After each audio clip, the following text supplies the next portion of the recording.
how do you guys feel about the Niners potentially signing Jordan Matthews? Shanahan's guys. If you're a Shanny guy, you're always going to find your way onto this roster, man, and he's one of them. He literally switched positions, and Shanahan's still like, I'm good with it. Let's bring him in. Like, look, Coach has tunnel vision on his guys, and he's always going to give them shots, so there should be no surprise that Jordan Matthews is on this team. Michael Pruitt went down today. Yeah, that's what I was going to say. That could be part of the reason. Did they sign him? Is he signed? Yes. Apparently, yes. Done deal. Oh, no. Done deal. Done deal. And he moved to tight end. And Pruitt is going to be out with the calf. We heard later on, but yeah, this absolutely makes sense. Again, when Shanny likes you, you're going to be on his roster, and that's it. He trusts who he trusts, and he doesn't who he doesn't. So, okay, well, let's stick with this for a minute because this is breaking news. Okay, so Jordan Matthews, what do we know? He's like 235-ish. Yeah, he's right about the same. He's right about the same as. He's right about the same as Ross Dwelly, right in that ballpark. And the thing was interesting, like Pruitt was on the team, in my opinion, it seemed like he was here to be a blocker. So him and Jordan Matthews aren't necessarily the same type of tight end, considering Jordan Matthews never been a tight end. But tight ends nonetheless, they need a tight end. And so now there's more pressure on Charlie Werner to actually do something.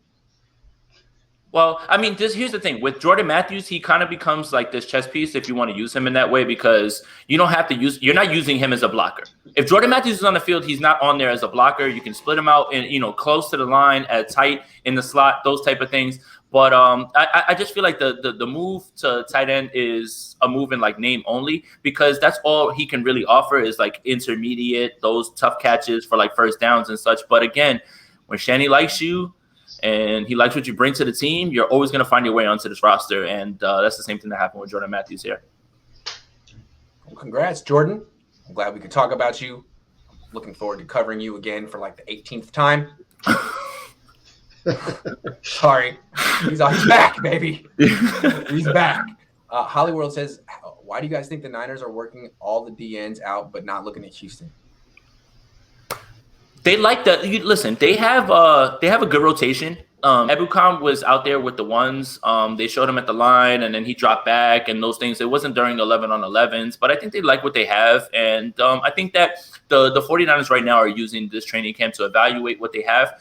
And if they feel like that's the need down the line, then they will make it. But they can't make that move until they actually see what they have in-house first. Like, you don't go jump.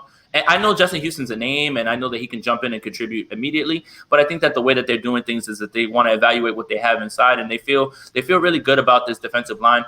I mean, 2019 is obviously not going to be the same thing because DeForest Buckner is one of one, and you're not going to be able to replace that. But there's an argument to be made that this defensive line as a whole is deeper than 2019 as a whole, even with DeForest Buckner like not there. It's like of the sum of its parts. Mo Hurst, Kerr, all those guys, everything. DJ Jones kind of flashed a little today as well too. So I think that you're just going to evaluate what they have first before they make a decision on Justin Houston. And if they feel like that's the need, then maybe that's something they'll explore.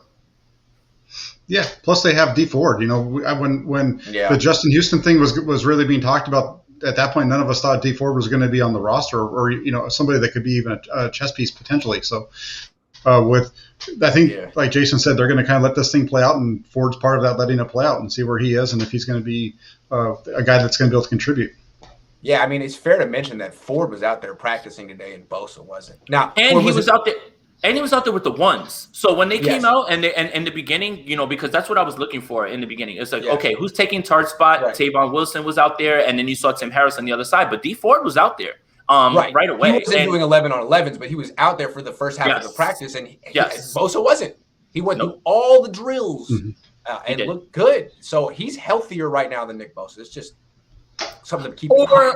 Or, again, I mean, there's two ways of looking at it. Right now they're bringing Ford along cautiously, which I think is the absolute right approach. And, we've talked about this. He's not a practice player. Stop messing around with him in practice. Get him ready for Sundays and just get him going. With Bosa, I kind of feel like that was kind of the right thing to do with the 3 days. I know that people were panicked a little bit, but take it slow with Bosa. I think that's fine, especially when we're considering his day 3 of training camp. I'm just saying, as vet on the beat, when they say rest day and a guy's coming back from an ACL, it means soreness. And Bosa yesterday said he's been having soreness. So it means like probably a tiny little setback. Not that a bad one, usually one that like one day off can fix. But I'm just saying, like, he's working through some pain and soreness still in that thing. I don't know if Floyd's in that boat. Yeah. I hope not. Yeah. The real question is, can Trey Lance launch a football into a pizza oven? I don't know. Until he can, he doesn't get to be the quarterback. So look, I wasn't there yesterday, but apparently the word on the street was best quarterback on the field yesterday was Coach. He's not really working on his release. He's got good eye discipline. I mean, he never telegraphs his throws. He's good. Jay Mangold says, Grant, how does Mike McGlinchey look? Yesterday you had him as good. Does he show improvement? That super chat with nothing was supposed to be this. McGlinchey got beat for a sack today by Cohn, and I didn't really make a big deal out of it, but that did happen. I think we should probably keep our expectations probably reasonable with Mike McGlinchey. He's gained some weight. He is a good run blocker.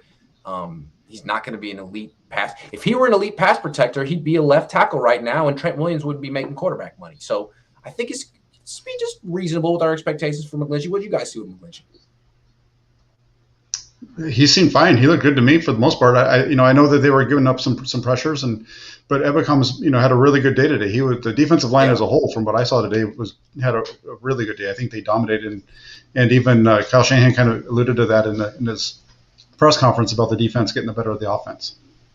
And another thing is, without pads, it's hard to understand, what guys are doing because they don't want to hit. And that's the thing. I don't want to take too much from it because there are no pads and you don't really want to, bump guys. And, maybe Ebicom beat him with a move. Again, it's really hard to see from the other side.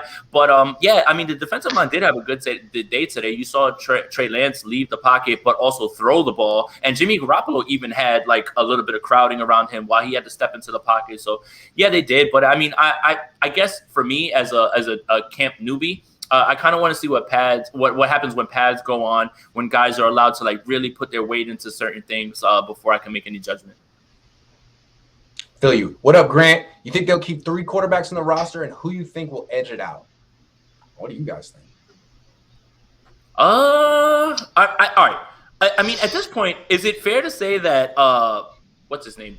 Sudfeld might be number 3. So here's the thing. I saw Sudfeld today during drills throw some really nice balls, but then he went 0 for 3 during 11 on 11s. Yeah. Then Rosen makes this sidearm throw, and then he's the only one who throws an interception of all the 4 quarterbacks. So I don't know. There's probably going to be 3 and 1 guy on the practice squad. I think that wasn't big. It was a nice play by Diamador, though. But he dropped it? Yeah, he dropped it. But it was a hell of a play by Diamador. It should have been. All right. So all right. So I think the Scangarello connection would keep Sudfeld on this roster if that means anything. I don't know. I could be off base. The Scangarello connection. That sounds like a blockbuster movie. I like that. Scangarello connection. I like that. What do you think, Jack? Yeah. 3 quarterbacks in this roster? I think they're going to keep 3 at least for that's the way that's kind of pointing. That's what this question was. Again, this question was asked today, and Shanahan said, I'd rather have 2, but at the same time. With one of them on the practice squad, but right now I'm feeling more comfortable with 3. So that could mean lots of different things, with everything that's going on with the guy that's taking the starters reps right now.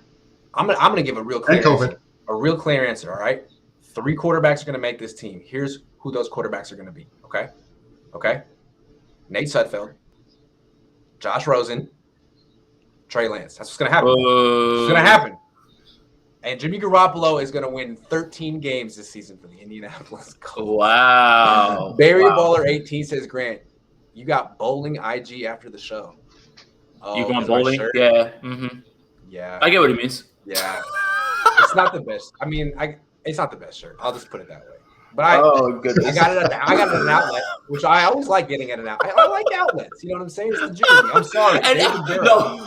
You know what else too? And it's I got a chance to see you guys. You guys were walking around, and Grant is Grant might as well be wearing the fake nose and the mustache with glasses. And a hat. He is so incognito right now. It's just when we were looking around, you could tell we're okay. There's Tracy Sandler. Yeah. Oh, there's this guy. And then I was wait a minute. There he is because he's wearing that hat really low. Yeah, man. A lot of people don't like me. I don't know. I don't trust people out in these streets. Right. David says, if you had to choose between keeping Nate Sudfeld or eating tacos, what kind of tacos would you have? I like tacos. Steak. I had great Fake tacos tacos. this weekend at in San Diego. I forget what the place is called. It's hella good though. But yeah, tacos are good. Tacos underrated.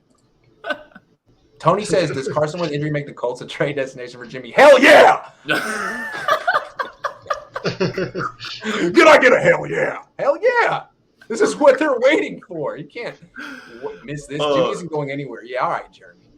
All right, I don't know. Like, I'll stick to my prediction that he's going to be the week 1 guy, but today, like I said, today didn't really tell you anything that you didn't know about Jimmy Garoppolo if you were there, if you get what I mean.